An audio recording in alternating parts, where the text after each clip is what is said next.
what? It's that light bill. The light bill? Yeah. What happened to it? It came off, you said? No, at me. It came off. The light bill came off? Yeah, it cut on the light stuff. In the house. No. Is it raining outside? Is it raining outside right now? Yeah. Is it raining a little bit? No, yesterday. Yesterday? Yeah. They happened yesterday. They happened on the light. Yeah.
Oh, we be leaving it. I don't remember what we do. Let me tell you.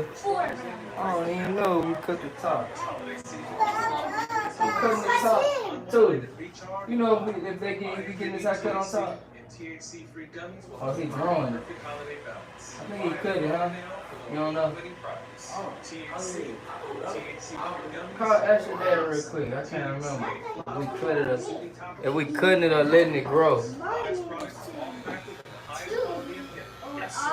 Trusted and independently owned American farmers. And the best part, buy weekly shipping in all states, directly to your door. The packaging is discreet, or work-free guarantee, no extra card required. And right now, the Lions have a huge holiday sale. For a limited time, you can save up to 25% site-wide and get up to $1,500 selected items and bundles. So if you're 21 and up, check out our link in our description. You Buy vote our for website. Twitch? Whether I'm at home or on the road, buy a hip, my go-to. 5-9 gummies are perfect.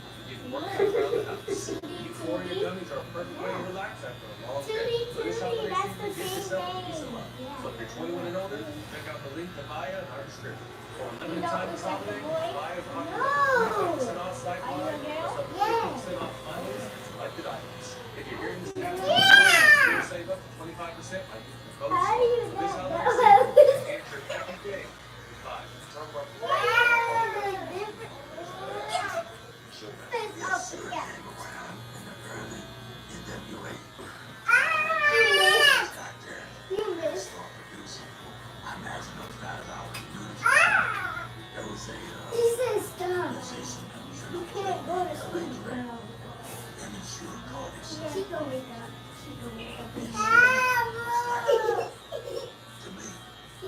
What you gonna be doing right there? She gonna wake up in a minute. Just give her a second. Just give her a second to You go along with you, too. You making no wine. Denver. Put all that wine in, girl. Acting like a crybaby. You wanna be a crybaby? Huh? Denver. You a crybaby? Huh?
Wait a minute.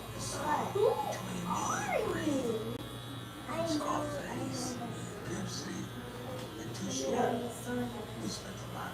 I know.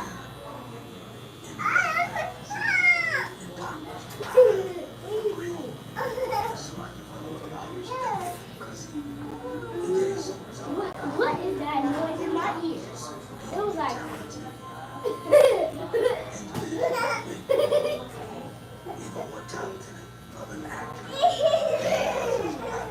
Bro. Who's saying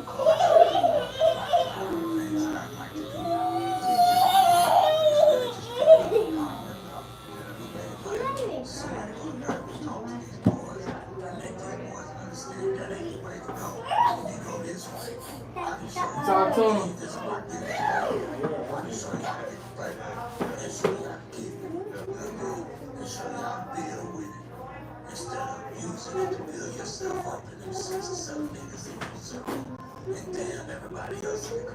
The last time you got a haircut, we cut the hair off the top. Huh? You don't know? Johnny, last time you got a haircut, we cut the hair off the top on your head. no. I think we did. I think so, because y'all hair low.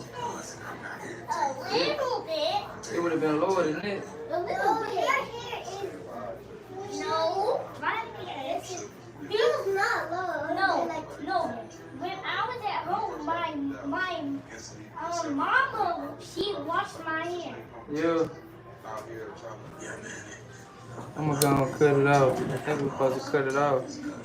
Now it's not soft. What? Yeah, it is representation there. How is it? Huh? Before my first day of school, Appreciate it. I was like always with a little bit of hair. You look at that growing.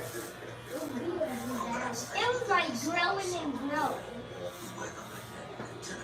If it was down here, I have some hair.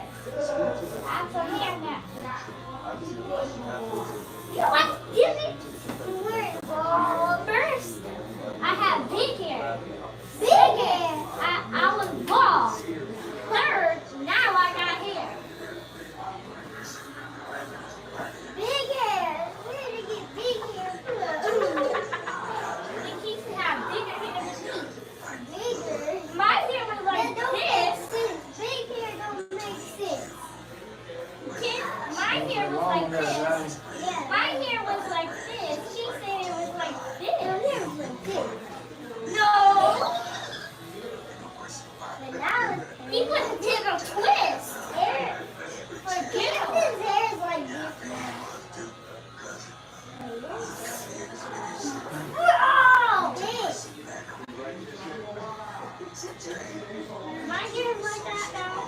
That's how much hair I got. What happened?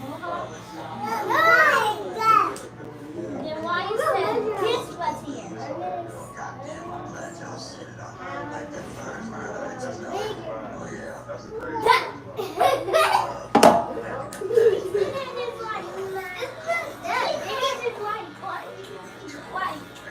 Like 50 pounds. This big. No. Yes, it is. No. Let me see how big your body is. Actually, my head is this big. Actually, my head is this big. Look how big my head is. We both have to shave on our head.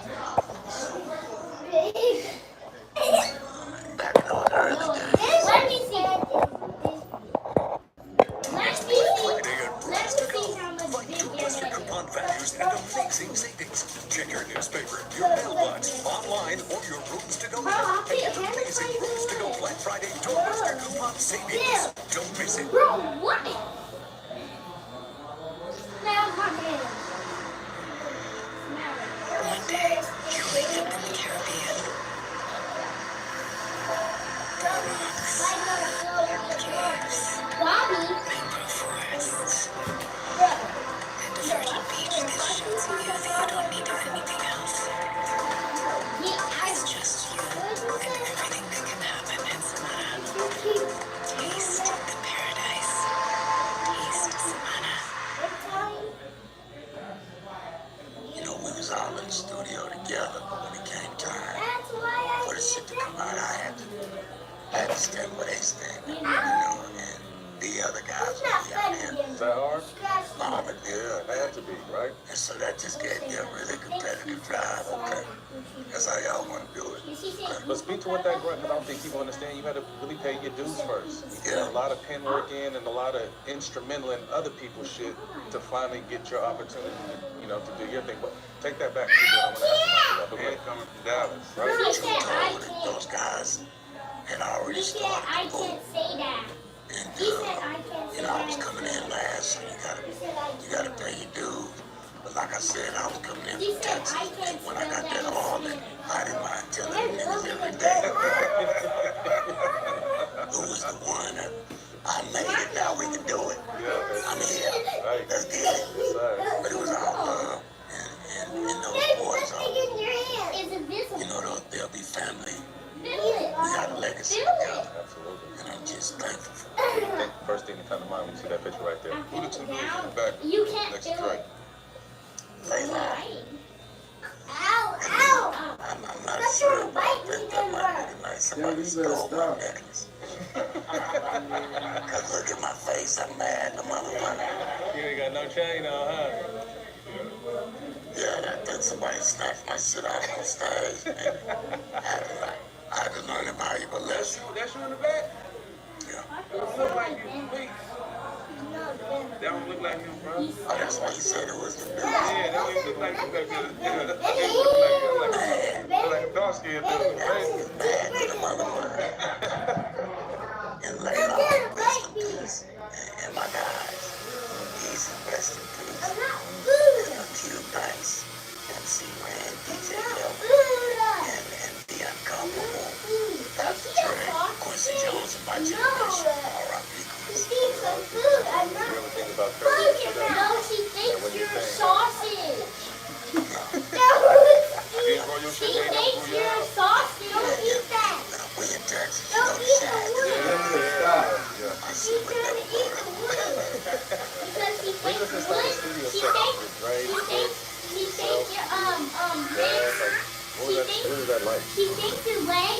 She thinks your leg is mac and cheese. And she thinks one your practice on a great If you team. think your fish is a big old All you gotta do is play your ground. That's it, it's fun in the motherfucker. You ain't got You need a Thanksgiving turkey. you do it well. Y'all What? A real turkey. A real turkey that can move. No, animal. I seen you somewhere. You was talking about when they brought you the MVP. No, acre thing? I could be a potato. Cause the No, system, you got a skinny potato head. That you know, but you did that. They can't take that. Yeah, they can take it. It's here your okay. head is this And Kobe said, skinny. Kobe thought I got MVP, so I really feel like I got it. This big. Kobe said, See talk about over that. here, Like, your head that's is somebody this. No, big your man. head is You know, this. he had a From big over influence on Tupac here. as well. From over Yes, here. you talk about that, is sometimes the this dance. big. No, from over here, they got Roddy head. Over here, it's big right here. From over here, I can see two head like this small. Yeah. Look, he Roddy's head is this small. Dad's just It's a good this dude tight. and a fantastic producer. When I first met the dog, Over here, different head is he moved into from a over house here. in Different Calabasas, head is this. and things started falling apart for me, and I started No, losing from over here, What's up? different head. your car and all the shit that you Kids get. doing shit. I started throwing gold records away. I'll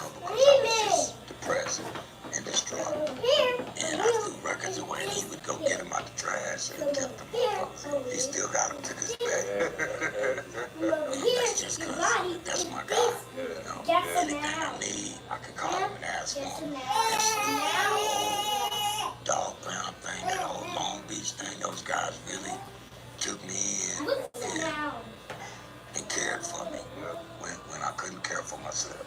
So shout out Dad. Yeah, man, those are my guys. That's Alabama for life. It's an action. I'm gonna list some things off and then I'm gonna ask you something to take off to your early writing. Easy's versus Straight Outta Compton, Fuck the Police, co-wrote Easy's parts in Gangsta Gangsta with MC Ren. From one of the classic NWA albums, obviously Straight Outta Compton. Easy's part in We Want Easy. When you're penning for different people, how do you embody them and kind of their spirit to still make it them through your mind? And I'm a writer. That's what I do. And I'm not writing for them. I'm writing for me, through them. You know what I mean? Because the shit gotta be dope. My job is to make them sound the best that they can sound and being them. Might not be the shit that I would say. May not be the subject matter. But if you sit around them and you pay attention to them long enough, you just take their mannerisms, colloquialisms, and little phrases and words, try to make it your own. Divided by 100? I took a lot of pride in being able to get to those guys. I took a lot of pride in being able to help Snoop find his voice. Johnny had it this big. Okay, Was Jason. a willing What's 10 divided by 18? student. Right. Really, 18. like Snoop really.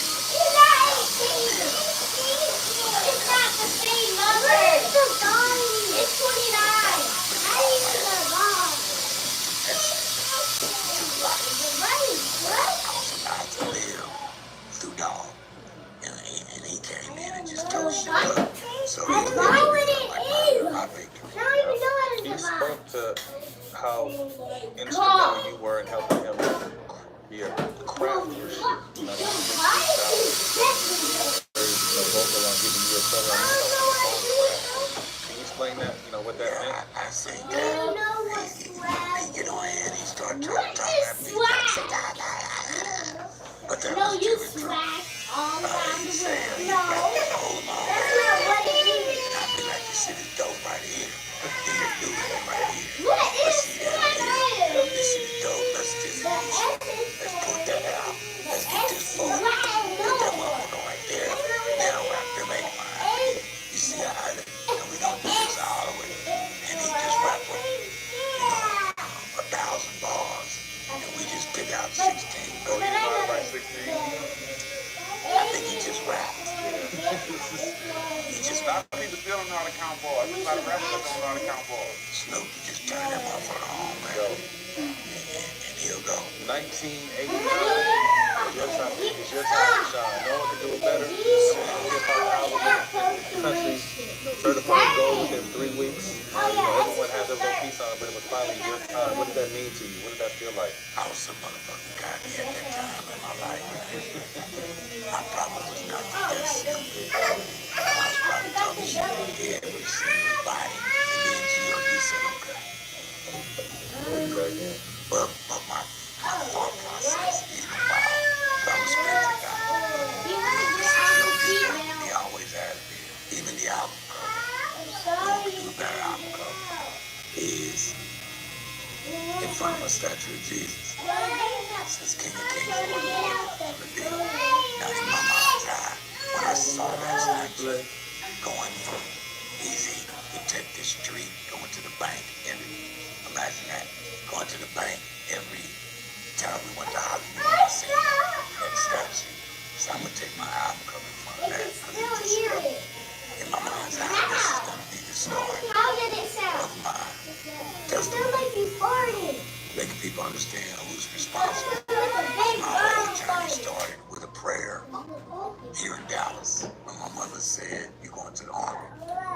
And I prayed, man. I got sat down next to the couch in my sister's house. I was living there at the time.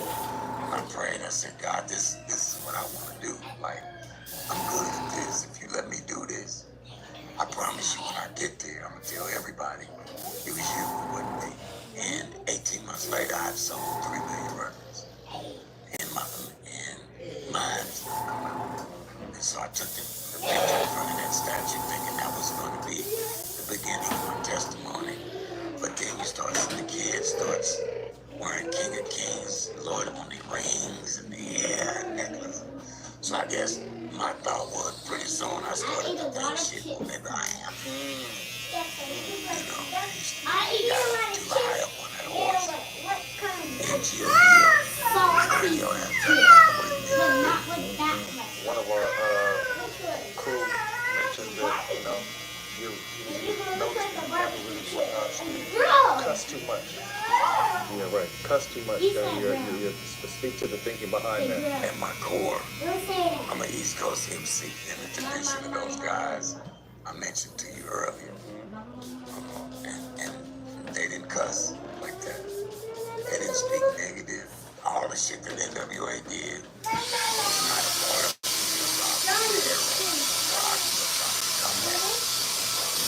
So I didn't do that. I wanted to be the best at that. Not just lyrics. Yeah, but that ended up being helpful to me. Spending time with the NWA guys because the music still sounded rough and rugged. It just, the wordplay is different. You know you want those Wingstop boneless wings. With the boneless meal deal from Wingstop, you get 20 boneless wings, 4 delicious flavors, an order of large fries for $16.99. Mango, habanero, OG hot, and my favorite, lemon pepper. Yeah, wait, no. More wings, more flavor, more bang for your buck. The boneless meal deal from Wingstop. Order now at wingstop.com. Fall is a perfect time for comfortable clothing. No one wants scratches, stiff workwear when they're on the move. And if you're like me, you want to look good without thinking about it. That's why I partnered with Rhone. Rhone's commuter collection is the most comfortable, breathable, and versatile set of products I've seen. Rhone also has premium pieces to elevate every occasion. We're talking about the world's most comfortable pants, dress shirts, quarter zips, polos, and blazers, all boosted with functional performance products. Each piece from Rhone's commuter collection is made to coordinate and layer to elevate every look. The collection also features a wrinkle release technology and is 100% washable. With the newborn, I can't spend much time picking out my outfits, but with Rhone and the commuter collection, it allows me to be ready with every situation. Building mental fitness is vital to everyone's success. That's why Rhone is proud to partner with the NBA and the Kevin Love Fund. Together, they are opening up discussions around mental health. Head to Rhone.com/smoke and use promo code SMOKE and save yourself $20 with your entire order. That's 20% off your entire order when you head to Rhone.com/smoke and use code SMOKE. It's time to embody your most confident self. If you ever worry about the safety of your home and your family, right now is the best time of the year for home security. Right now, for our listeners, Simply Safe is giving exclusive early access to its Black Friday sale. Y'all know we don't play about our families. And that's why we trust Simply Safe. They will protect your home and alert you before intruders even break in. Old school system only take action once someone is already inside your home. That's too late. Simply Safe Active Outdoor Lawn Protection changes the game. They alert you before the crime even happens. Plus, there's no long-term contracts, no cancellation fees, and it's around $1 a day for all the protection. Simply Safe is offering Ultimo listeners an exclusive deal. Early access to the Black Friday sale. This week only, you can take 60% off any new system with the Select Professional Monitoring Plan.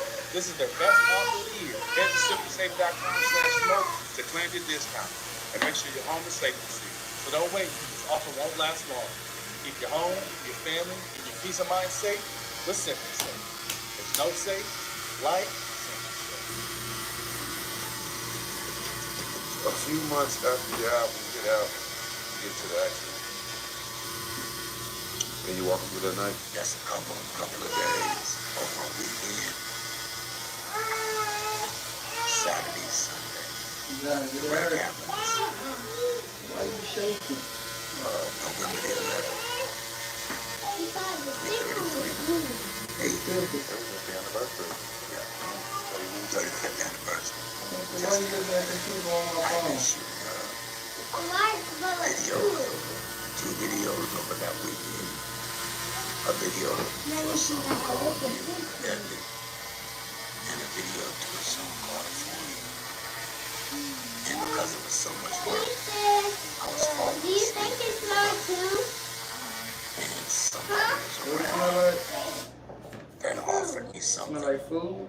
No. that would help me stay awake. Yeah. What it smell Probably like very there? old You hear school. it? And I accepted it. Hmm? And 24 hours later, the accident.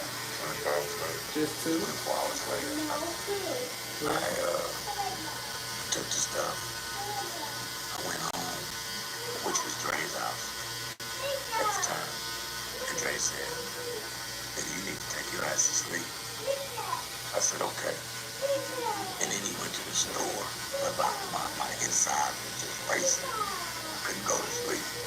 So when he left, I left. And now I'm in LA in the streets all day, drinking and smoking and doing what those boys do. And by the time I finally settled, I was going to sleep. It was 2 o'clock, almost 3 o'clock the next day. I still haven't been asleep, so I'm on my way home, just didn't make it. But I gotta say this, Kinfo, everything in my life is promised, including that accident. Now I had to go through a lot of bottles, a lot of drugs, pressing to find my way back to who I am today. But it was 2020. I had been clean and sober for about 8 years. G.O.D. came to me and I worked my way back up to a decent living I could provide boys and anything to put me in. I didn't have what my contemporaries had. I didn't have certain different dread stuff in my head, but I had peace of mind. And G.O.D. came and he said, you can let go of that pain. He said that you didn't do that. I did that. You weren't responsible for that. I was. And I did it for a purpose, and you're about to walk in. It was a couple months after that. I decided to do that. Everything since then has been on this slow and good. And I think, like I said, 2025 is going to be the year. I definitely got there on that ass. And by the time the world show up in DFW in 2026, we'll be back on my feet. Yes, sir. You know what I mean? Yeah, because you know the World Cup is coming here in 26. So I'm going to have my little old jingle bag ready to get that dollar from everybody get off the plane. Understand me? That's good business. Would you say in a way that accident saved your life in the long run? Absolutely. You know, I was on a one-way ticket to some goddamn wherever I was going, I didn't know. Like I said, I was out of my head. You know, I thought I was the greatest rapper of all time. Can't tell me nothing. I got 6'3", 320 pounds.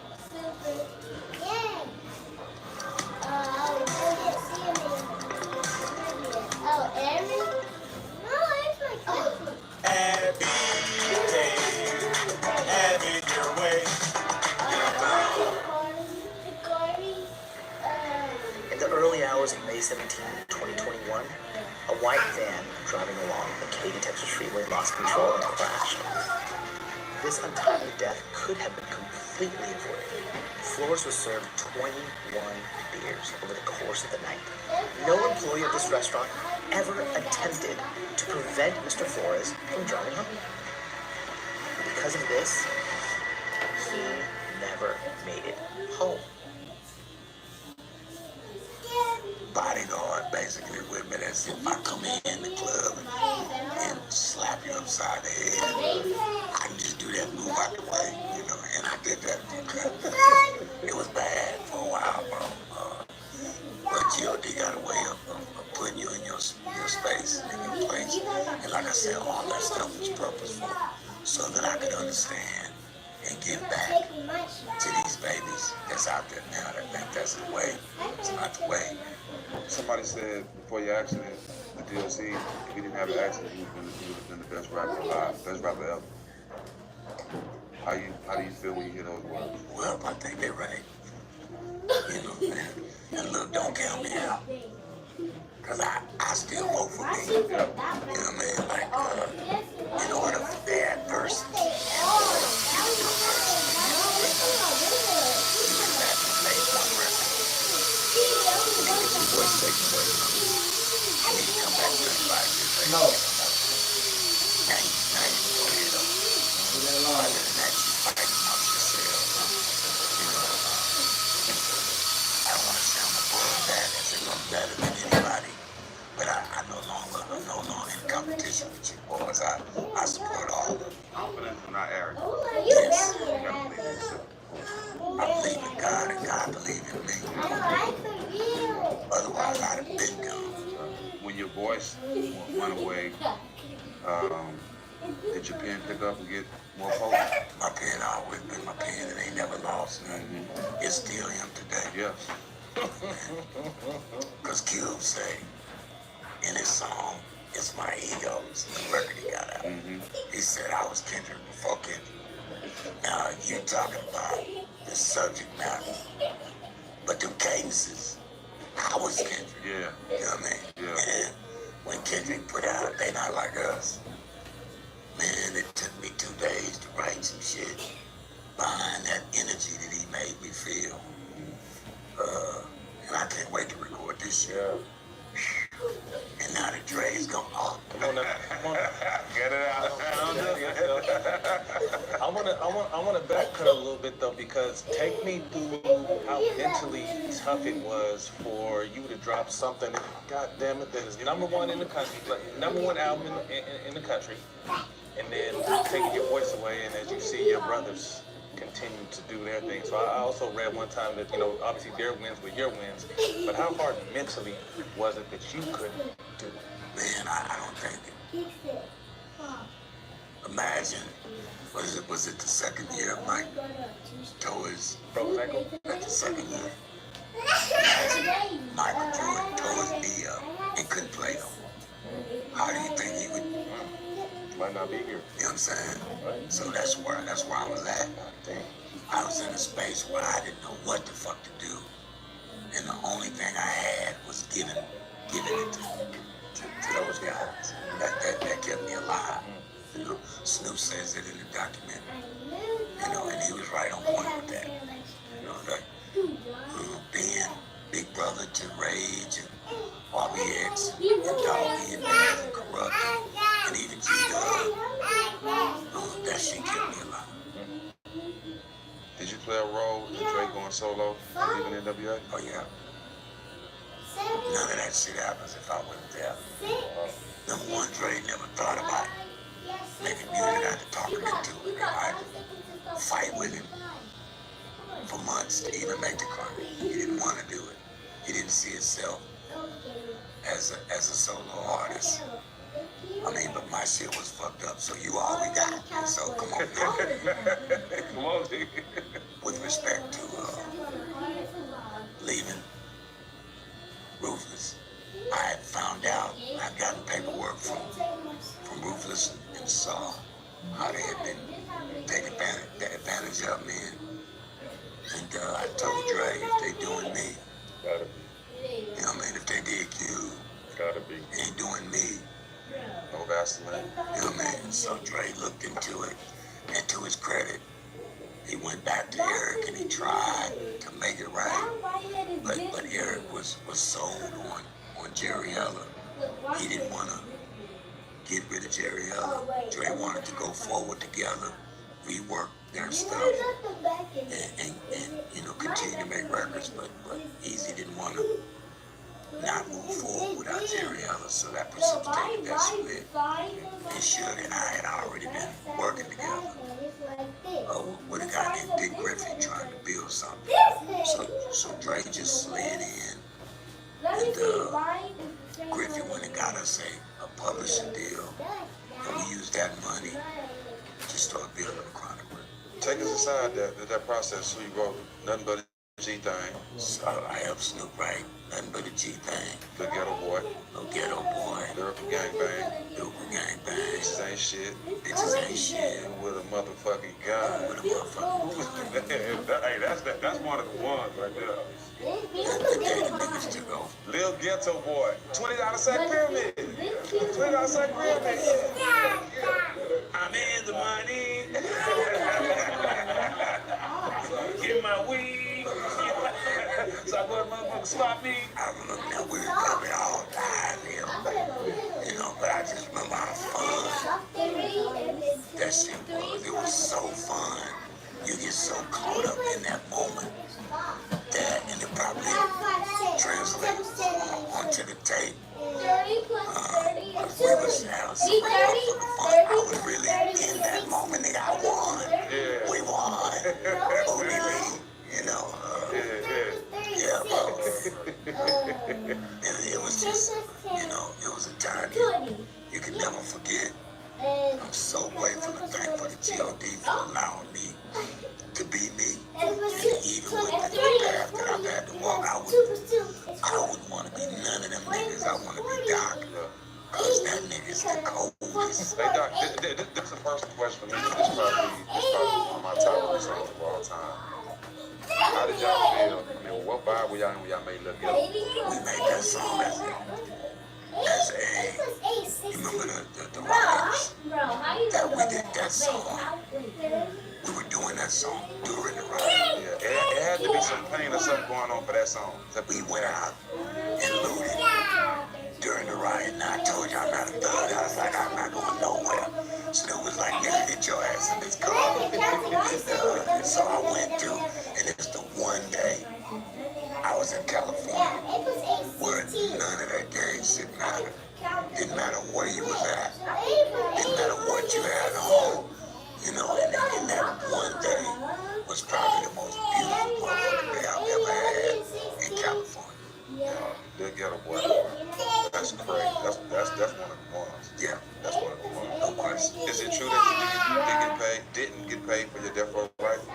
Yeah. You would have moved his mouth. But I'm going to. It's all starting to come back. Yeah. But I'm going to. Yes, sir. Because I probably spent it all by now. Some bullshit, wine, weed, and women. Yeah. But now I got 2 sons that mean more to me than any motherfucking record could ever mean. And being a great dad, it just means everything to me. Like those are things that I miss as a child. And so I'm going to be that father for them. You've spoken a lot, and both y'all were speaking off camera before this about obviously God's time. He wasn't ready for all that shit at that time. And right now, that is to come back grown and prioritize your life and change your life up. Now, coming back, you're a firm believer in that. Equals 600. You guys be plus 36. And 6 plus 100 plus 100 plus 100 is 300. Right? Yeah. Because you have 3 ones. And 400 plus 1 is 401. No, but it isn't. That's much than that.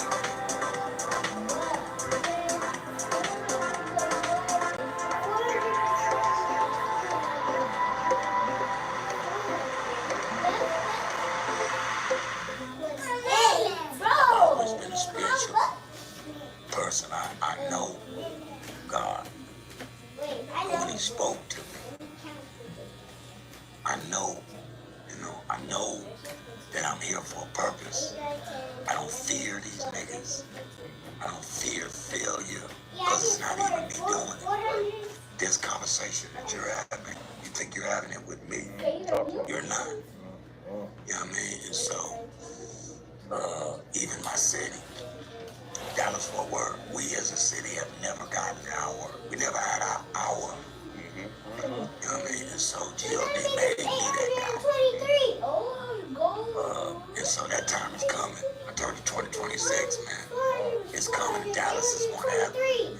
And I'm going to lead this city, you know, and put everything I got into doing for this city And these young men that I did for those guys out there on the West Coast, speaking of, there's a school that I'm busting my ass to build called the Dreams Experience Academy, right?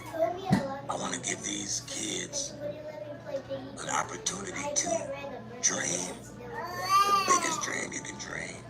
Let me help you find that experience. And let me help you find a lane to that.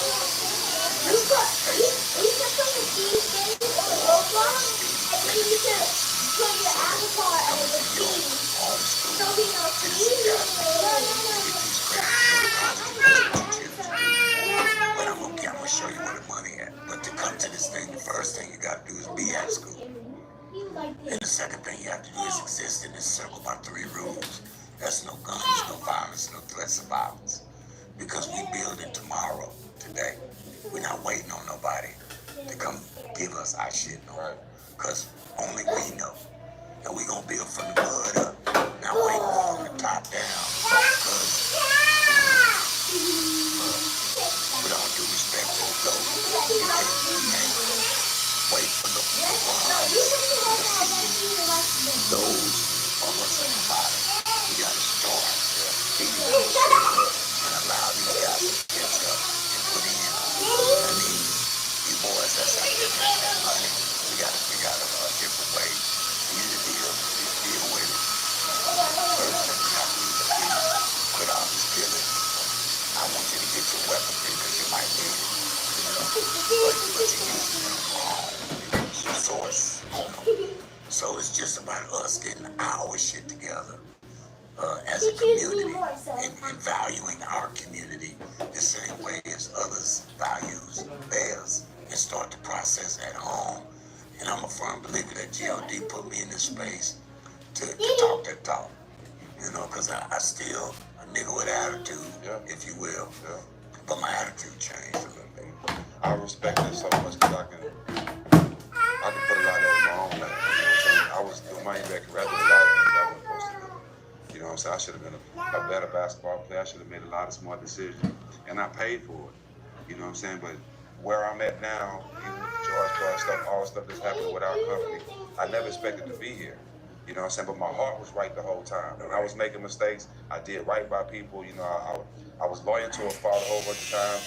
And it's starting to come back. Everything I lost, it's starting to come back to me because I never felt like when it was bad, I had to, okay, I got to do something to get out. I just sat. That's right. I just sat there and let God figure it out for me. So I respect that so much that I've been through that in my own life. So I respect that. Patience, bro. Patience is the key. And I'm sure there's a lot of young boys out there with that same mentality you got, but they're stuck in a train that's moving already. Nobody's giving them an opportunity to get off. You can't just say stop and don't make no money. You gotta show them where the money at. Yeah. Like everybody else, they want to get paid. Right. They want to be heard. They want to be acknowledged. You know, they think that when they get out there and do what they do to get their paper, then that's their way to being heard. That's their be of satisfying themselves. Yeah. But I can show you a better way. You know what I mean? And I'm not talking about stop and don't make it. I'm talking about come over here, let me put you in the game, get me. You know, not everybody's gonna take that baby, but I'm gonna get a whole lot more probably than I lose. And you know, that's my point. You're rolling doggy style. Seeing that album take off. Yeah, by the time we got to doggy style, I was just watching and getting moral support. We had already went through all our lessons, and so he was out of there. You know, I reserve the right to say I don't like that. You know, and maybe he'll tell you, maybe he won't. You know, but it was his turn, and that was my guy. I was so proud of him. That, man, I was just happy to be standing next to him. When they did the Up and Smoke tour, they rode out in the lowrider. I got to ride in the back seat. You know, well, now when G-Thing came out, I was in the front seat. They moved me to the back seat. but I was in the car. Oh, You know what I mean? And so, man, I was just proud of my guys, bro. And still am. You know, I love those guys. I work for them same way they work for me. I have no expectations from anybody for anything. I've had to listen to folks talk negatively about my guys because they think they got I'm supposed to have. But that's not, I'm not any of those guys' son. You know, my path is my path. Right. And G.O.D. got me walking my way for a purpose. Right. And so even if those wanted to do something, and when you watch this movie, you'll see like the one thing that you take away from this film is the niggas love that dude. Like they love this dude, all of them. You know what I mean? And it's parts in the movie where Erica and I are going back and forth, and that should have made me to bring tears to God. The way you can tell she loved that nigga, you know, and he loved her. Because they got this beautiful little baby girl together. And that's what it's all about. In fact, Eric and I love, our bond is so strong. When I was having my new kids, Erica was the doula. Wow. That's crazy. That's crazy. She delivered my son. Yeah. She was the first, the Diggy, the youngest one that talked so much shit. And it's probably because she was the first one to touch him. You know, Oh, that's dope, bro. yeah, man. That's dope. That's dope, All bro. the drama we had with X. Oh, man. That's let me baby. And I was talking to Puma and her mother in Brazil right now. Erica's doing something. And Puma called me and she said, my mom and I were just talking about you. Talking about what a great example of a man you are. And see, bro, we don't do no better than that. Damn all that, you know what I mean? Damn all that material shit right here is where it counts the most. And when I'm not here anymore, they don't know that. Obviously, very big on God. You've spoken to him throughout this interview. God put Erica in your life at the right time. No question. Explain when that time was and how instrumental she was on helping you kind of find that light again. It's 2000, around that time. And I was trying to find my way, still doing all of that bullshit. But I was trying. They asked me to speak at the deal called the Hip Hop Summit in LA. And I went and spoke. And Russell was like, wow, bro, you know, you did that. I was like, I'd love for you to bring this to Dallas, you know. We need this too. He was like, well, if you raise the money, I'll come. I raised the money, and he came. He brought Ron and Kimura and all these folks during that time. And he told Erica to come to the summit. I hadn't seen her since we was kids. You know, she was skinny as that. So you've been on. Yeah, we've been knowing each other since we were 14, 15. Okay, yeah. She was a rapper too back in the early days. Yeah. She had her and a girl named Killer TJ, and me and the Feeder Fresh crew, and everybody at the skating ring, and they rap cliques, you know. And she was just a skinny little, always had some pretty eyes though, but she was just a beanpole back then. But shit. By the time Hip Hop Summit came, she had filtered all the way out. Yeah. And I seen her and I was like, damn. Grown now. Man.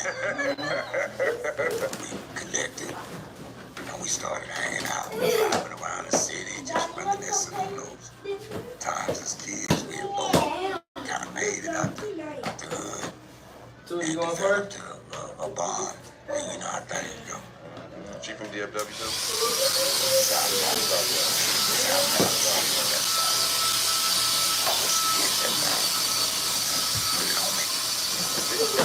Y'all never did any You got leaks? Never thought about it? Never talked about it? See, I'm smart, man. Yeah. I know where to go and where not to go.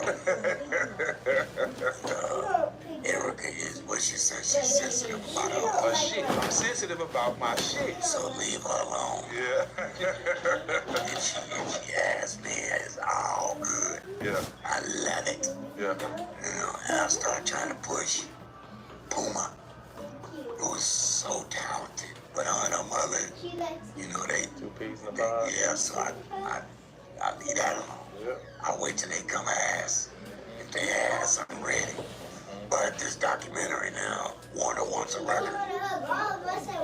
And so You want a hot table? I'd like to put together a record like Dre did for the Compton movie that's inspired by, and then have everybody that was in the movie participate. So that would mean something from Puma and something from Erica. Yeah. Maybe we could all do something together. That'd be beautiful. For the fans out there, don't worry. I already asked them to put the ask in for us. Hopefully we get her on the show. Yes, I do. Please. Please. Yeah, you got that. Please. Were you there when Drake first heard of Eminem? I was there when he first heard him. Dre and I, you know, brothers. They love hard, they war On hard. that little bitty spot. So when we get into it, we get into it. And so it was during one of my breaks that he found it. But he started working on a 2001 record. He reached out to me and said, you know, I need your help. And it had been, you know, 3-4 years, so I was past my bullshit. And usually if Dre calls, I'm just gonna jump on the bird. Yeah. And I went out there and he said, I want you to hear something. He played a song called I Just Don't Give a Fuck. And I was like, wow, this motherfucker's off the chain. He reminds me. When migraine strikes, do you question the trade-offs of treating? Ubrelvy is another option. It works fast, and most have migraine pain relief within 2 hours. You can treat it anytime, anywhere. Tell your doctor all medicines you take. Don't take withdrawing CYP3A4 inhibitors. Get help right away for allergic reactions like trouble breathing or face, tongue, or throat swelling, which may occur hours to days after use. Common side effects include nausea and sleepiness. Migraine pain relief starts with you. Learn how AbbVie can help you save on Ubrelvy. You did this.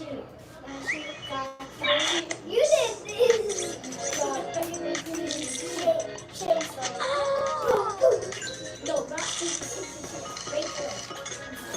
no, I use my brother. Oh my God! I see Lily!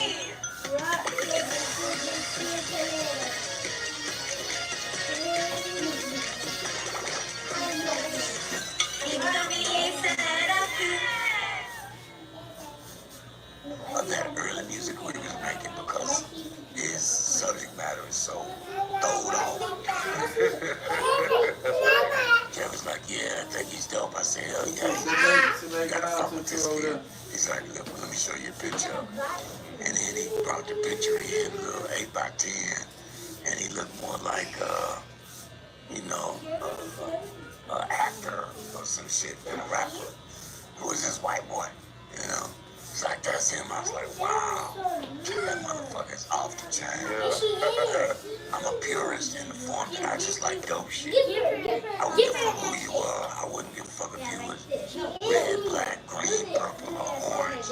If you dope, and if you're not dope, I wouldn't give a fuck if you was red, right? You know what I mean? But Eminem is one of the greats in this music. And you can't take that away from him. How does it make you feel that he really looked up to you a lot, though? Well, I was pretty good. You know, Howard looked up to me, too. I take it as a blessing, you know, that God let me live long enough to understand I made an impact. Even to be, you know, on this platform with you guys today, man. This shit means something to me. Like I said, it's a full circle moment. It might not be a lot to others, but it means a lot to me. So when you call us back, man, I was like, what? I went and got me a haircut this morning. That's That's why I look like ZZ Top. I'm already It's gonna turn back up. Yes, real quick. Yes. But yeah, man, I'm really appreciative to you boys. I highly respect you just because you I follow in your path as fathers. And I applaud you for being great black men in this culture. And Netflix. Come on, man. Thank y'all. Netflix. The movie be out in a minute. I let my peoples. Yes, sir. We gonna help you connect them dots. Yeah, man. Let me ask you this. You heard Dre's verse. What's the difference between me and you? What emotions did that take? I don't think I made my way through it yet. Yeah. So I was still just He drunk. meant that when he said I love you, Doc. Like you can hear in Dre's voice. Like he mean no. Yeah, yeah. You know what I'm saying? Eminem wrote that song. Yeah. But Dre delivered it. Yeah. Yeah, and it's true to life shit, man. I know Dre loved me. I ain't question that at all. He's a big brother, you know, and he gonna act like a big brother. That means what I say in the movie is, he watched me fall, he helped me get back up. He watched me fall, he helped me get back up. You know, That's what a brother's supposed to do. that's right. And so whenever he called, I'ma go. You know what I mean? And I'm respectful of his position, of his cachet. But like I said, when I went up there to get that signature, that release for this film, I don't take it lightly because this is virtually a billionaire signing his name on the dotted line. And anybody in our business know you don't take that lightly. Right. You know, because anything can be in that paperwork. Now you owe this motherfucker this and he didn't know. You know, so I got so much respect for both my brothers, for all of them out there.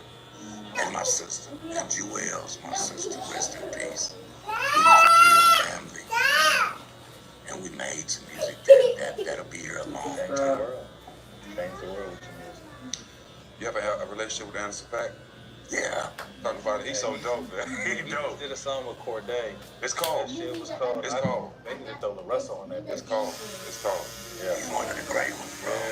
I remember there's a guy named Adrian. He brought Anderson to the studio, and it was just apparent that he had that thing. He played a song, oddly enough, about being a pimp, and I loved it. You know, he's way over here from that, but you could tell in his writing that he just had that it. And Dre is smart. He had a problem with this music. Anderson .Paak had a problem with it. If you show Dre the shit, he will snatch it up quickly. Yeah. But Dre's been blessed Yeah. with seconds. He started out with Cube and then me, and then Snoopy, and then him, and then 50. Like he got blessed with heavy hitters all the way through his ride. So I'm just blessed to be on that list. Is hip hop in a good place now? I think it's evolving to a good place. Back to it. Yeah. Yeah, I'm with you. Yeah, I think that's what's going on right now. I think a lot of the stuff that's going on in the world today is sort of precipitating that shit is dead. You know, folks is getting in trouble and folks is worried about whether they gonna be in it. It's just time for some life. Enough of that death shit. It's time for some life shit. Yeah, that's what I'm. That's a bar right there. Enough of the death shit. It's time for some life. Yeah, bro. For real. Because you can say that you are speaking life into your children when you talk to them, but your children are no different than you were when you were a child. Now, you didn't listen to what they said. You watched what they did, and you want to do what they did. You know, so you can tell me that you're on TV doing all this wild shit, and then you go home and tell your child But y'all was watching the box. And aspiring to be back. Oma decided she wanted to allow a male singer to come into her space. She made sure that she brought the man around, the young man around me to meet me. That was number one sign. I did a good job. Right. So I took him to this restaurant called Tower Club downtown. It's on the 41st floor. Got us a nice table by the window. Chill, I already know where this is going, boy. Keep playing. And just told him to take a look down. You know what I'm saying? Like, that's how far I had to fall to find myself. You don't want to fall that far. Tread lightly. But to her credit, the young man was a lot like me. Humble guy. Got a squad. But would rather not. You know, and it's good enough to my baby that he knows when to talk and when not to. You know what I mean? He handles her like I did her mother. Or should I say, allows her to handle him the way I allow I do. To handle me. Had me being a vegan for 2 years. I remember that. You know. And then my grandmother said, no, son, Come back. yeah, you gotta make Come back. this some chicken or something. Jack's on the way to come back and eat bacon, so. Never again in life. Some shrimp. First thing I came back here. Hell yeah. Fried shrimp. Yes, sir. Back. And my grandmother, God rest her soul, Miss Hattie Henderson. What was grandma's go-to dish? Beans. Which ones? Lima? Red beans. Red beans, okay. Did you eat Red lima? beans. I would eat whatever she could. Yeah. White beans. And that's how I knew Erica, because folks were saying, man, that girl like you. I was like, nigga, girl don't like me. We have a thing, we in a thing. But I went out of town, and while I was going out of town, and she went over to my grandmother's house. She made my grandmother famous in the projects. And my grandmother said, I like that girl. I knew then, you know, okay, there's something else going on. Yeah, when she went over my grandmother's house, I didn't tell her to do that. Why you going over my grandmother's house? She was expressing herself to me in a way that she knew I would understand. Yeah, because a cold chick broke a nigga down. How we gonna break this shit? This Lego come on. Break this like glass. G.O.D. thing, man. Like glass. She's a very spiritual person. I needed that. Wait, no. And she's, I quit drinking and doing all that other shit because of her. Because she gave me this little baby. And I was talking about Puma earlier. You know how little girl do you, man?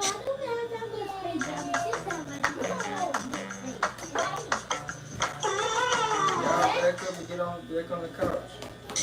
She loved me so motherfucking hard. I know. That I had to be like, well, shit, let me get my shit together. Man, Girls do it too.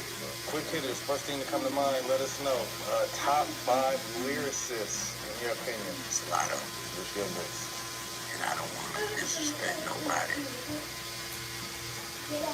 Rakim is a guy that I revere.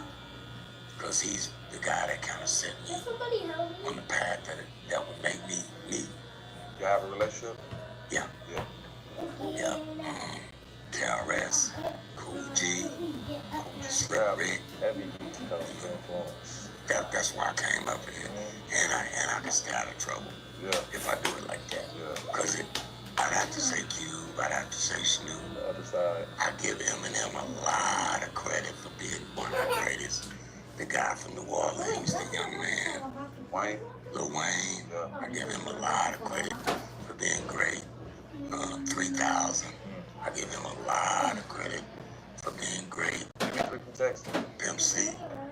You know, my guy, 6'2", Scarface. is from Fort Worth. 6'2", yeah. He never got a chance for his light to shine, but he's back at it. And of course, Mr. and Mrs. Scarface. You know, man, I talk to Scarface all the time. I just talked to him not too long ago. How's he doing? I Went to another thing. He good though. I talked to him. Yeah, they say he want to hear from you. So I called him. And then I called him and the nurse walked in the room. And he said, I'm going to call you back. Nigga never called me back. So I know y'all. Yeah, I talked to him. He's doing good. If you have to choose one album to play on repeat, what would it be? The Chronic. The Chronic. I know. Because you can't miss. Those was the days. But we in a different day now. We're in a different time. Even speaking to boxing, it's a different time now. Yeah. Like Bronny being in the league, it's a different time. My youngest son, when Bronny was coming on TV, it was must see. Absolutely. You know what I mean? So that's what we are. That's one of the reasons why I revere LeBron so much. That he paved that way and made that move for his seed. And got on the court with him and ball. If he'd have made that first three, that would have been a moment after that. I was so hurt. But you know, I love these guys for being great and powerful men. That LeBron went back and did so much in his community. But there's so many of you cats out there doing that they never hear about that. They never tell you about what Westbrook did up there in Oklahoma. You don't hear about that. You know, and so it is incumbent upon us to start being blowing the whistle for us, because they're not going to do it. That's why we started this. There you go. And I tell these boys in the hood, it is incumbent upon you to change this hood. You got the money.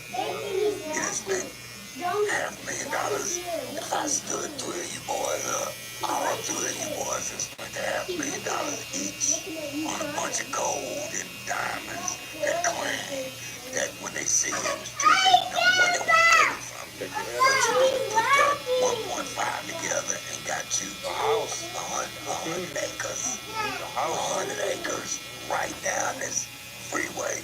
Developed your own. You could have developed your own, because we are way past the time of Black Wall Street. Won't be any more of those. You know, we passed those times, because we going down with it now, because they hold them choppers now. So, They don't go how they think it's going. It ain't gonna go like this. But you got to begin to consolidate. You have to begin to think in those terms. Not that I anticipate anything, because it's a G.O.D. thing, but it is written, last will be first, first will be last. Your time is coming, so you must prepare for it. Been around a lot of great people. Dead or alive. Plus 5 in the dinner table. Dead or alive. Marvin, Yashu, Keep them like this. Keep them like this. Dr. King, Brother Mal. You got to meet this thing? No, I met Biggie once. Like, I was really mad at Biggie when he first came out, because I felt like he was taking my spot. This is after the wreck and everything. I still thought I was better than everybody, but when he came out, he was just so good. And I met him in Chicago. He was doing a show, and Buck was there, and Craig Mack was there. Him and Craig Mack was doing a show. And Puff came and said, Biggie'd like to meet you, man, when you come. And I went over there, and he asked me if he could take a picture with me. He was so fucking humble. I became an instant fan. It's hard to, you can't hate on him. It's just a good guy. You know, it wasn't his fault that I fucked up. And, you know, we could have battled for it. But he was killing the game. Biggie's in my mind. You know what I mean? He's one of them dudes that swing like I swing. And his wordplay was intricate like mine. And, you know, I just loved it. I was a Biggie guy more than a Pac guy, because I'm a guy that really gets into writing and the lyrics and the wordplay and how you spit it, you know. And I just thought he was just the greatest. What's your guilty pleasure? I don't have one anymore. My children. Yeah. Playing 2K with my son. He's talking too much shit And for he you. told us way too much shit. Get up and beat on his chest. Be like, dog, you losing. I'm trash. I'm trash at 2K. I don't even play 2K. What figure in hip hop would be a great boxer? Well, Brian, I ain't been around enough cats to know, but Dre got hands like a motherfucker, man. Dre had hands? What? Yeah. Man, he would throw them things that would drop him a dime. And matter of fact, like when I go to LA, I never go out, never go places dangerous like that. If I go with Dre.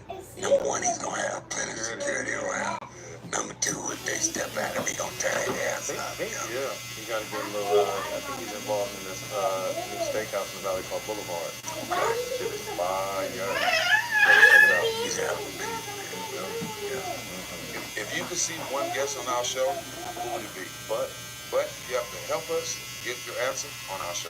Well, you not really asked me if I do. Yeah, okay, all right. I'm gonna put that part in. Thank you, appreciate it, bro. Yes, sir. Yes, sir. When I think of one line, one album, people with one album, and that is timeless, the only people I can think of, you and Lauryn Hill. With just one album, that's just timeless. All this time, still listen to it, still want to see y'all perform, still want to hear it. Like, I can only think of you and Lauryn Hill. Yeah. It's a lot of it. That Lauryn Hill album. His education? Come on, bro. Oh my God, God. is showing out. There's a lot of folks out there. Ice-T. When the wreck happened, 11/11, I was supposed to be, I was on tour with Ice-T and MC Lyte and Slick Rick and all these people. The tour started 11/17. So I never got a chance to go out on the road with that record.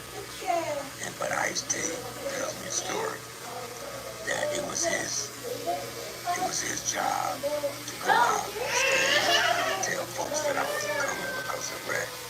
He said, man, you can hear the emotion. You can feel that shit when folks heard what had happened. And they still ride with me to this day, bro. Like, they don't give a damn about your voice. They just want to hear it. But it's creative art comes from inside. And if you don't feel it, it's hard to get it out. But like I said, 2025 is going to be a great year for West Coast hip hop.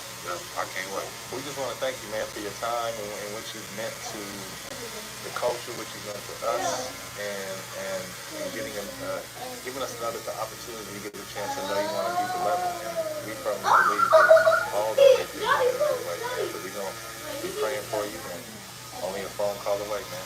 One last question. I just thought we had him on the show recently. Larry Johnson. You know him? LJ. Hell yeah, grandmama. Yeah. Yeah. Y'all know him well? Yeah. Yeah. He went to Skyline. Yeah. And he was our first big one. Yeah. Yeah. Big fish. And he's still. We love him. Yes, sir. Yeah.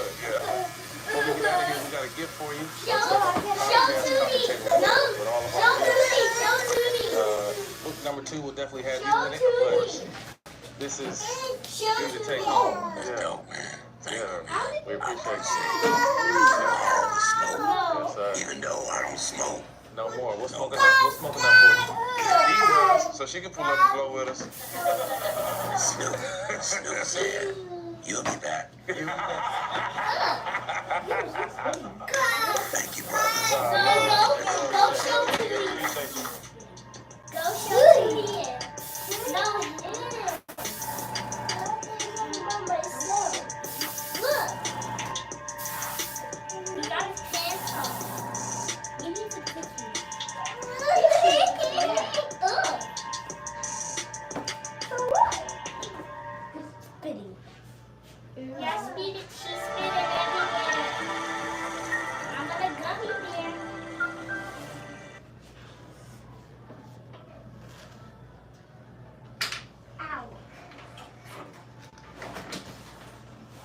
This episode is brought to you by Simply Safe. There's no safe like Simply Safe. Do the eye thing again. Oh, it was Bart Scott. Bart Scott said when he got to Baltimore, the way they talked about Fred. No, how about Tutu do it? They said like Fred would be hurt and they'd be fired up. Tutu do it.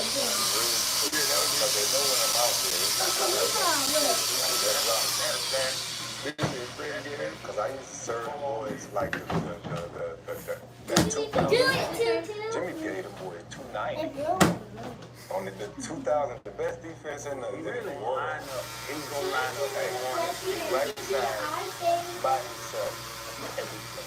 What Jimmy did to defense. Oh my. All that Cooper Cup and Tyreek and them. All that movie. Jimmy ain't do none of that? Nah. Am I lying? Jimmy is gonna be X. on the left or by himself. The one thing we always do is Hooper is super extra in Hollywood. You know what I mean? No, don't do that. Take the picture real quick.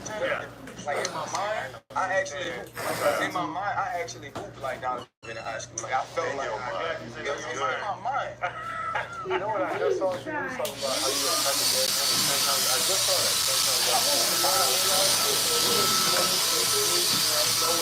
It ain't always not always turned on. That's exactly what it is. But a lot of times you gotta convince yourself that you can do those things. That's very true. You know, that's very true. But here's the thing about when I'm talking about how Donovan plays, right? Like, take away the fact that he can actually shoot the basketball, right? A lot of the other stuff I can do, champ. Nah, Jesus Christ, you can't. You saw the 360 lane? I said high school. The one against the Bulls? Yeah. No, see, I'm talking about high school Donovan, though. Not this one. This guy's practiced for a long time. I don't know.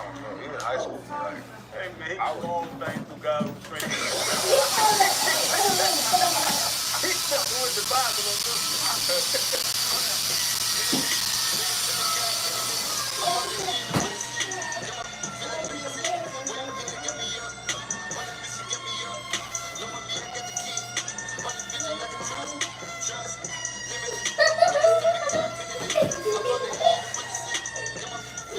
Man, thank you so much, Donovan, for joining us. It's been a long time coming, man. We've been trying to get this done for a while, so I really appreciate you, especially doing it during the season. Channing Crowder, Fred Taylor, Ryan Clark. Welcome to the Pivot. Pivot fam, thank you for pivoting with us. Man, we've got an opportunity to see so many of your highs, right, and your athletic feats that is truly amazing what you've accomplished in the league. All-rookie team, 5-time All-Star, All-NBA team. So I'm gonna start in a different place. I want you to take me back to December 31st, 2016. We talk about pivots on this show all the time. So I'd like to start with you telling us about why that night was such a pivotal time in your life. you do your homework, man. That's I don't even know about that one. That was when I'm assuming that's the 26th year before I got drafted. I got benched that game. That's the first time my college career I was starting. I got benched playing terribly. Then we had games against like Virginia before that. Got smacked, didn't play well. Running after practice. And I got it was just like, man, like you ain't used to, like, you know what I mean? And that was probably like, I've had some coaches. I'm like grew up playing New York City basketball. You have coaches that yell and scream, you know what I'm saying? But like for him, I think he takes the cake. Like he's the top. And he was just like, coming into that game, we're playing in Indiana, in Bakersfield, that was against Indiana. Split. And I'm sitting there like, man, like I can't believe I'm out here. That's like dominate, starting, whatever. And I'm gonna score. No, It because ain't like I'm one a role player at the time, so and then I get out there, have my career high, have probably my best game of my college career. I think at that point, I feel like that's when things start to shift. Like I'm starting to move. Now our point guard Quinn Snyder gets hurt, and now I'm the point. And now I'm the one with the ball in the hand making plays. And I go on like an 8-9 game stretch that really put me on the scene to being drafted. But that night, that New Year, that was the day. Called my mom, was like, man, like, I don't really know what's happening. Like, you know what I'm saying? Just because I'd always been the underdog, and I never like started to go to the bench. That does something to you. I mean, like I'm pretty sure we've all had something like that. That does something to you. And he just lit a fire. And like after that, it was no turning back. Now you're older, now you can see it. Do you know what it was? Or just when you had struggle? Because I think that's man games. Do you know what it, can you figure out what the thing is? You have a struggle, but I think also like every coach, I give Coach P a lot of credit. He knows how to push a button for a player. Every good coach, I feel like, knows how to get the best out of you, the best out of you, and it may be best out of you three different ways. For me, it's like I don't like positive reinforcement.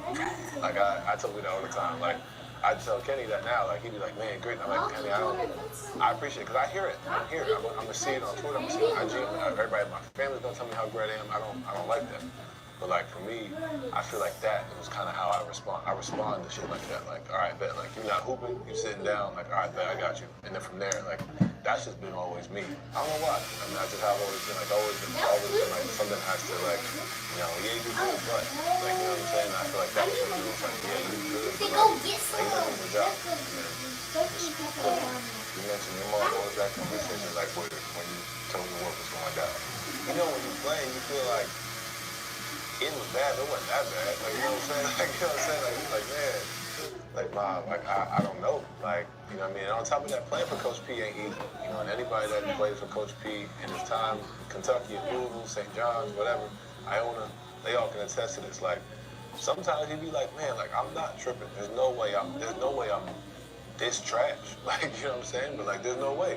But, like, that's his way of motivating people. So, like, you call your mom basically for sympathy to be like, nah, like, to hear the positive reinforcement because you're so used to hearing, you know what I mean? So I think that was really what that conversation was like, more sort of deep down. You know, you're kind of searching for somebody to be like, no, you're still good. That's Pitino. Coach Pitino. Yeah, just for people who don't know, we don't hoop, so we didn't get to play for Coach P. But what's funny about that is you mentioned not loving positive reinforcement or being sort of motivated by that. Is that because you tried to flub your way through the I Have a Dream speech and you couldn't hoop? Yeah, well, where do you get all this information from? Don't worry about it. I don't know. Can you do the middle part now? Because you say you had the beginning and the end. Do you know the middle part now? I don't know the whole speech right now. I'll tell you that right now. I'm shocked that you know that. Not many people know that. My mom barely knows that. We took public speaking. People that don't know, we took public speaking from 3rd grade. I went to private school, so 3rd grade all the way up to 9th grade. And I think like 6th, 7th grade. And I just, maybe like 2-3 days before, you know, procrastinated. Like, I'm good, I got it. It's Martin Luther King speech. Like, it's, well, you gotta think is I have a dream and you're good, right? So that's all I'm thinking. I get the first paragraph and the last. And the middle part, I'm kind of like, I can kind of figure my way out, you know what I'm saying? But as long as I got the beginning, as long as I got the end, I could kind of find my way through. Little did I know my teacher had the script, so she already knew. She read it. And then on top of that, I think I went from paragraph 2 to paragraph 4, back up to paragraph 3, and then finished the end. And my mom was a teacher at the school, so like I wasn't, you know when you're a kid, you think you get away with everything. My mom knows everything that's happening. She knows every teacher. I try to get away with that, but man, that was, I'm shocked. That's impressive. That's a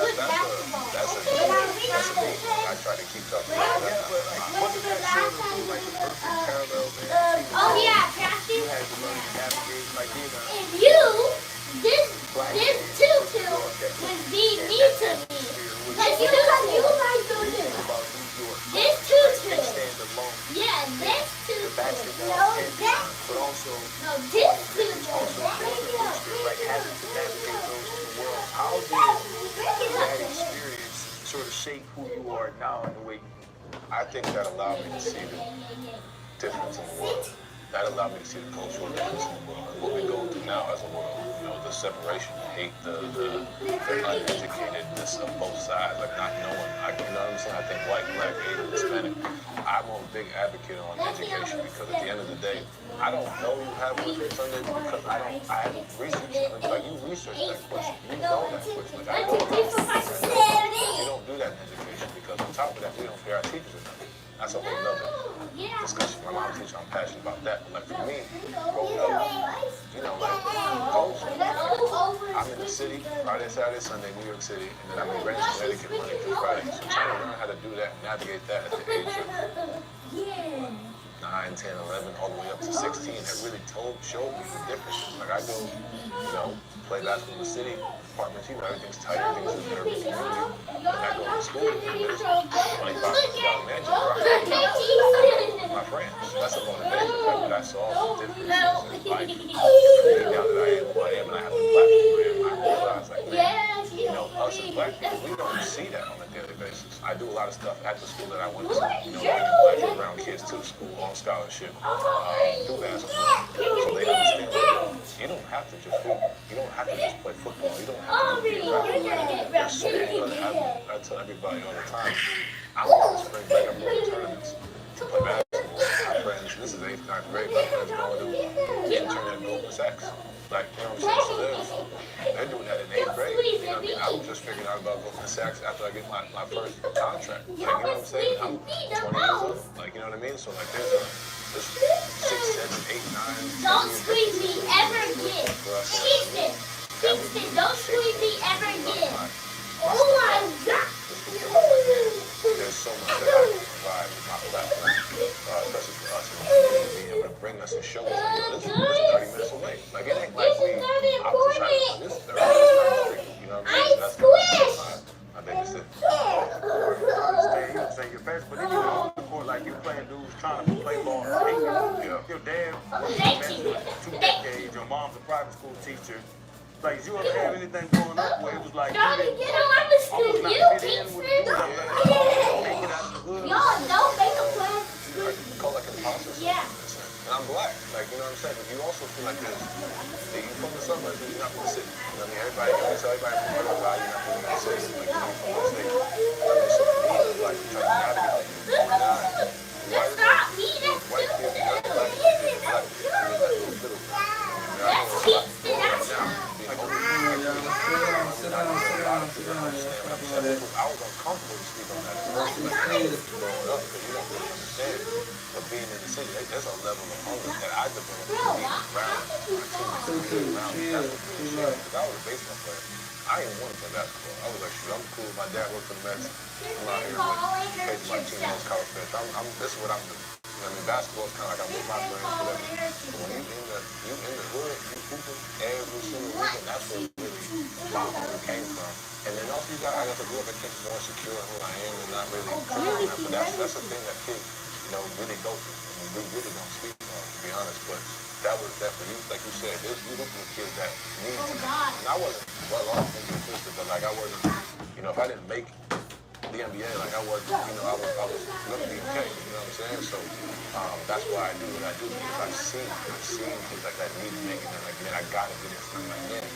And we try to put you in this situation around this people, so you understand like there's other ways to be successful more than just 1 in 450 or 1 of I don't know how many NFL players there are. Like, you know what I'm saying? Like that's limited job. You know what I'm saying? So like there's other ways to be successful in life. And to try to put kids in the right position. How did that help your transition to Louisville, Kentucky, all this? It wasn't that hard for me. I mean, I think because you know how it is when you're with your teammates. That's who you with. Like you're really in a bubble, like in a sense. So you're not really, and everybody's at the end of the day, no matter white, black, everybody's worshiping you because you on the basketball team. So it really didn't actually show. You know what I mean? Especially in Louisville, like there's no NBA team, there's no NFL team, it's just us. You know what I mean? Us and Lamar. Like you know what I'm saying? That was it. So like it really didn't. It wasn't really different for me because it was like you just really like I'm starting to become famous. Like you know what I'm saying? That's when you realize all that stuff, gets pushed to the side. And that's when I started to see like I'm still black, I'm still who I am, like still whatever. It gets pushed over. Hey y'all, sit still now. What about that person? Hey, y'all sit still. In that same path. I'm getting this same path. You know what I'm saying? So I love it. Great time. I talk about it all the time. I love it. I appreciate everything on there. But I think over there, it didn't have an effect on me per se as much. It allowed me to see, but it didn't really have an effect in that regard. Just because when you're famous, there's just different. You're treated differently, right? Was the basketball and the football team tight? Yeah. We would go have dunk contests in the practice facility, and then I was with Lamar. And Lamar and I were freshman class together. Jair Alexander was there. Crazy, right? Sheldon Rankin, he was there. Our boy from the Texans was there too. I didn't realize we got to be football players from Louisville until I started watching this. I'm like, oh, okay, I was in class with him, but it was pretty dope just to be able to be, you know, we didn't know what we had at the time. We didn't know who we were at the time. We was out here shooting and having a good time, but we were definitely cool. And that was when Louisville football really, I feel like, took off. I remember like it was yesterday. My son, biggest Lamar fan. It's when they played Auburn in like that full class fourth season. They had a different starting quarterback, but they ended up putting Lamar in the game. And my son came running from the field. I just seen the best football player I've ever seen in my life. Hey, no, I was like, all right, go ahead. And then the next year, he comes along and he wins the Heisman. This year, bro, Lamar Jackson is playing the best football he's ever played in his life. When you know a person and you've seen the person grow, like it's a different feeling. You watch Lamar Jackson play now, what are your like feelings and thoughts? The only thought I can think of, man, is the kid that was laying on the tape. You know what I mean? Because people were trying so hard. I remember this, I don't remember the details of it, but I remember all they kept saying was running back. He was not a quarterback. And like all they kept saying, I'm sitting here watching this man, everything he does, everything really cool. Now, obviously, his playoff success hasn't been what we all want, and I think that'll definitely change, but like, 200 kids, and this is the same kid that was laying down. I never really got him because he said they're going to get a Super Bowl out of it. I believe that, like, you know what I mean? And I think to be able to see and basically be like, fuck all that, like, I'm going to just work, you know what I'm saying? Like, because when you get to that league when MVP once, you can be like, all right, I'm cool. Like, to do it twice, and then on top of that, to have, best season, after the second one, like, you know what I'm saying? That just, to me, as an athlete alone, that just shows a level of drive. Because you could have easily been like, I've already proved y'all wrong. Good. You know what I'm saying? But it's like more and more and more. That's what I respect about him the most. Because it's the same kid. That's the only thing I remember him coming out the draft. He wasn't even a quarterback. He's one of the best basketball players. I'm about to be the third time. You know what I mean? So like, I respect that about him, his work ethic. And I'm praying he gets that championship at some point. He definitely deserves it. So. You talking about yourself? Doesn't that sound very similar to what? You got MVP and now, best record in the league and all that stuff. Yeah, I mean, like, at the end of the day, winning cures everything. When you win, everything else takes care of itself. I mean, I told, when we were talking to Kenny about it, just like, look, like, whatever it takes to win. I've been all NBA, I've been an all-star, like, the individual shit's cool, but, like, I haven't made a conference finals or finals, so whatever it takes to get there, by any means necessary. And people always talk about sacrifices that come with that. I'm cool with that. Like, because at the end of the day, you're judged on championship. Right, wrong, or indifferent.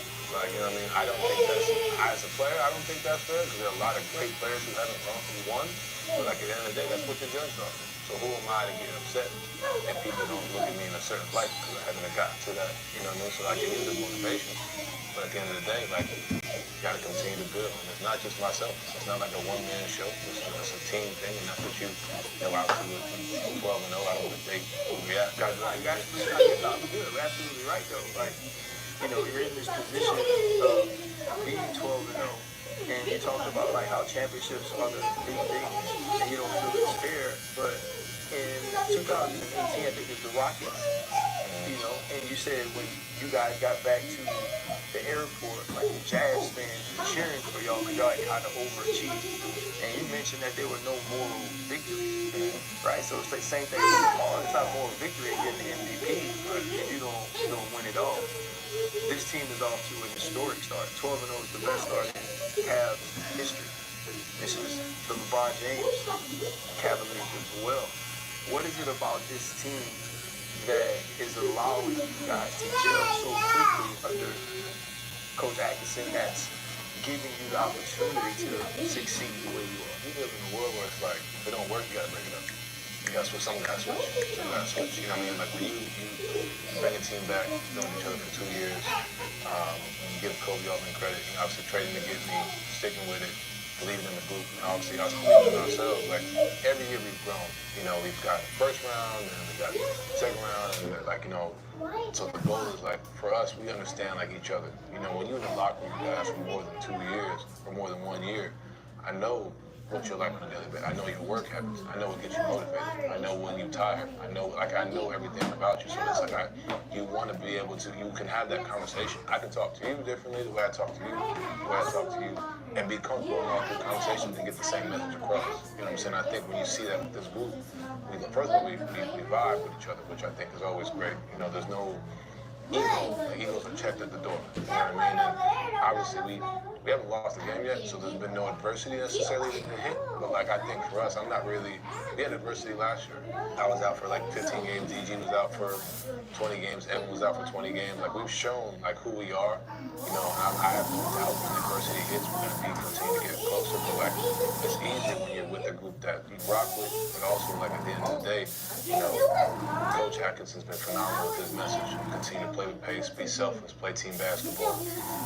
And I think that's really what's going to continue to take. But like I said, it's only been 12 games. I mean, right, wrong, or indifferent. It's only been 12 games. And that's my message to the guys. This is great. We're having a historic start, but like, this shit don't matter right now. You know what I'm saying? We're building good habits, and I think that's the best part. But at the end of the day, all that matters is what we do after All-Star break. I want to switch subjects real quick. I see a whole lot of the tunnel shots, right? You always fresh. So I'd expected you to have one of Adidas, the Tropicals right now, the Panamas, because of the colors, the Mary, he's super dope, and all of that. Like, what's going on today? I ain't gonna lie, this is straight off the blame. This is like, It's dope. this is straight I off like the pants, I love the hoodie, man, but I was looking for the Tropicals. I know. I'll get y'all a pair too. I got some Nikes on. We're gonna make sure You gotta talk about that, though. Yeah, no, I wasn't shooting for that, but no, we appreciate it. Make sure. That's crazy. We take three, 1, 2, 3. No, but seriously, I do want to speak to that Panama. I know it's your grandmother. Yeah. September 6, 2020.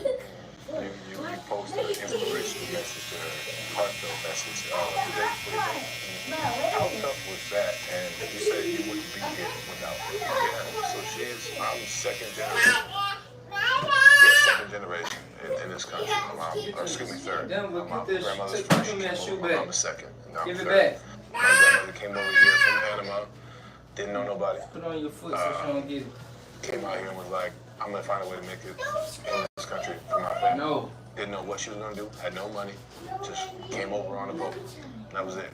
You know what I'm saying? And you know, for her to have 3 children, my aunt, my mom, and my uncle, and continue to push them. And hopefully, my mom is not pushing me to the same drive. And now, like, look what legacy she's left. You know what I'm saying? Like, in 3 generations. You know what I mean? Like, we're not here without her. Like, I'm not here without her. I lived with her for probably the first 10 years of my life. We lived in the same apartment building, and it was just like, man, like, you just don't, like, you don't lose that. Blossom was her name. God rest her soul. I love you, grandma, but like, you just don't lose that. Like, that determination, that hunger, that takes that. There's a lot of nerves. Like, there's a lot. You don't know what's going on. You be able to go out there and leave your country, where everybody you know. Imagine everybody. Like, imagine if you watching this, you leave America, and you go, you know, Austria.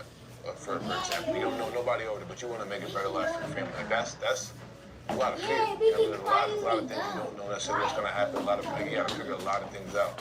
And for her to not only do it right, raise 3 great children, have great grandchildren. You know what I mean? Like, that's something to me that I want to do. I want to make that better family. And I respect all the things I'm continuing to develop and connect with family because I'm not here. I didn't expect that to everybody else. I didn't expect it. Never did. I stand by that story.